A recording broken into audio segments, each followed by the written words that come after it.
Bonjour à tous. Je voulais juste d'abord remercier Mohamed, Daniel et toute l'équipe de m'avoir invité. Ça me fait toujours plaisir de venir à Paris de temps en temps, où j'ai démarré quand même ma carrière photovoltaïque française, après l'Espagne. Donc maintenant, je suis plutôt à l'INES, donc au COA. Et on change un tout petit peu parce que l'INES, c'est un institut de recherche à Chambéry, donc, qui appartient au COA de Grenoble, au LITEN, et à travers le département des technologies solaires. Donc l'INES, aujourd'hui, c'est environ 500 personnes, et avec des équipes de recherche qui s'articulent tout autour de la chaîne de la valeur du photovoltaïque, plutôt dans les axes qui sont à développement technologique plus élevé, dans les sens du TRL, donc du transfert technologique.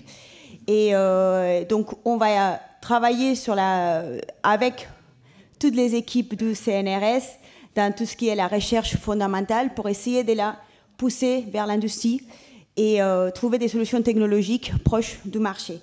Donc ça, c'est un peu les positionnements de l'INES. Et on va couvrir toute la chaîne de la valeur.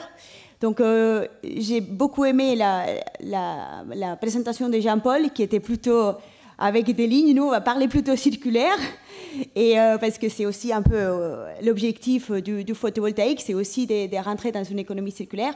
Donc du coup, on va développer des matériaux, donc de tout ce qui est la physique de matériaux à niveau de silicium, mais aussi à niveau des nouveaux matériaux qu'on présentait précédemment sur la perovskite. On va les intégrer en cellules, donc toute la partie fabrication de cellules à l'échelle proche de l'industrie, donc avec des équipements qui sont aussi compatibles en général avec des procédés industriels. Et on va pouvoir fabriquer les modules, donc des modules soit standards mais aussi adaptés à des applications spécifiques, donc par exemple des modules adaptés au spatial, adaptés au PV flottant, adaptés aux objets, voilà, en fonction de la souplesse, du poids, etc.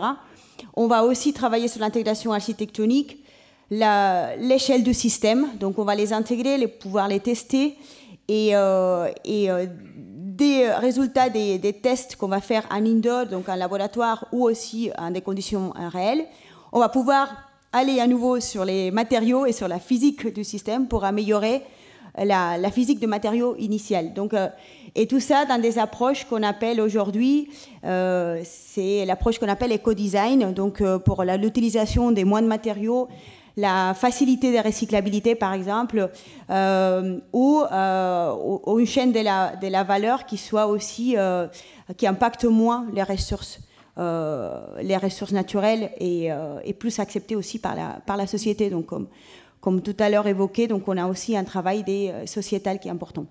Et en plus, on a toute une filière qui va travailler sur la partie système, intégration réseau, donc sur des aspects aussi stockage, et l'intégration sur l'utilisation de cette énergie dans la mobilité ou dans des applications adaptées. Et donc tout ça dans les sites de l'INES avec différentes équipes et différentes spécialités. Donc, pour vous donner un exemple, donc ça c'est une photo de notre ligne pilote des fabrications de cellules à hétérojonction. Donc aujourd'hui, on travaille sur des cellules à l'échelle réelle, sur les plaquettes industrielles. On va pouvoir démontrer des rendements qui sont des 25%, avec une utilisation des matériaux moindres d'indium, moindres d'argent par exemple.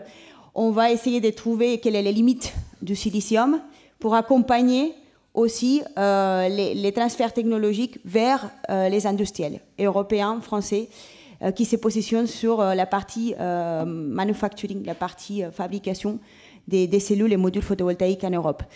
Et on va aussi développer, et ça on le fait beaucoup avec des laboratoires du CNRS, donc celles que je connaissais déjà et certains que je découvre aujourd'hui, sur la cellule tandem perovskite silicium, et pour essayer d'évaluer aussi si cette technologie a un avenir industriel, donc aller au-delà de juste la recherche des compréhensions, mais essayer de voir s'il y a du sens d'aller vers l'industrialisation et combien de temps ça va prendre. Et on va augmenter la maturité technologique de chaque technologie sur les aspects modules et intégration.